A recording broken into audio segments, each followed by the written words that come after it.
So last week was a big week for me. As many of you know, Pine Street Sangha used to be housed in a lovely Portland bungalow house.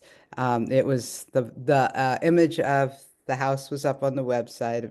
Really, I thought lovely yellow house.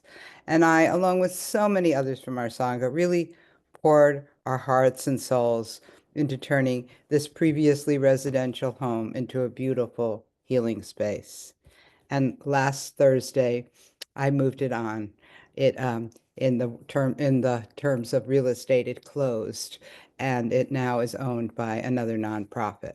So I was going to take this morning's Dharma talk to kind of let you in on this process that I've been going through. So back in 2012, I wrote a piece about the birth of the place. Um, and and I'm going to read a little bit from that and then update us to the present. So back then, I just couldn't get this idea of a place of our own for meditation out of my mind. I would drive around Portland and I would look at like, oh, maybe that place, maybe that place. It was really I was very focused on it. And really, I wanted a place that was dedicated to meditation. I'd been teaching in my office, my private practice office, but I felt like we needed our place of our own. And my teaching had been, uh, back then it was recollective awareness meditation. Now we call it reflective meditation. It's been slowly and steadily growing over the 7 years that I'd been teaching this form of meditation in Portland. Many dedicated students had deepened their understanding of the Dharma, finding this knowledge within their meditation. And I wanted to teach more. That vision, it wouldn't go away. It kept incubating. I kept, you know, trying to figure out, does this community really need another meditation center? I mean, Portland has got so many. Um, but I couldn't get it in out of my mind. And at the end of 2011, I purchased this cozy older home. In fact, I bought it on its 100-year anniversary. It was built in 1911, and I bought it in 2011. Um, and there was this outpouring of generosity and hard work and money that was really necessary to transform um, this house into the Pine Street Sangha. The Buddha left home, and supposedly, according to the myth anyway, he went into homelessness. But here I was. I wanted a home for our meditation center, a home that would provide the comfort and grounding needed to enter, we could say, another kind of homelessness, one in which we leave behind the familiar habit patterns and reactions that cause pain to ourselves and others. So fast forward now to 2025. So last Thursday, I signed the papers on Tuesday. They all went through on Thursday, and the Pine Street Sangha was now legally moved on to another nonprofit. Their name is Radiance Integrative Health and Wellness, and they'll be providing integrative physical and mental health services to vulnerable people in Portland. I personally owned the building, and transferring this building has been a long haul for me. It has been full of sort of unexpected and wonderful things, and also full of difficulties, real estate transactions. It took a lot of work to get to this point. I'm figuring about 2 years. But it was similar to how it was 13 years ago. When I knew I needed a building, I knew with certainty that I needed to move the building on. And there were a bit of stops and starts in this process. I thought it would be easy to give a building away, but not as easy as you'd think. Now, there were many conditions that led me to know that I needed to let go and move on the building.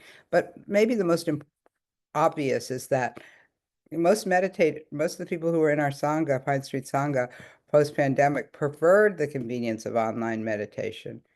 Although we did a lot of hybrid, now since we've moved it along, we've done a lot of hybrid situations too, where some people have been in person in people's homes and online.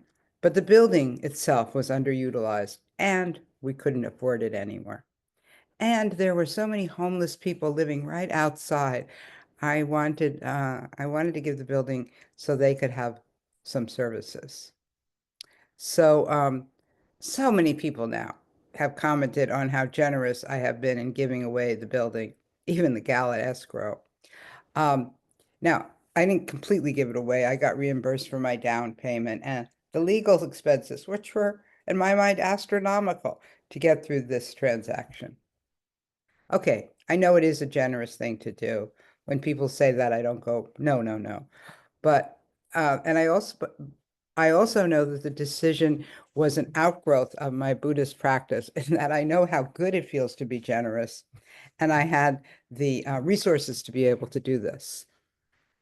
And maybe in some ways, I never really even paid for the building personally because it came from all the the dana, the generosity, the donations that people gave to keep this to pay for it. Um, but I knew there was something else going on. It was something in addition to generosity that maybe was even the stronger force behind this process. And that was that I wanted to preserve the healing atmosphere of the building.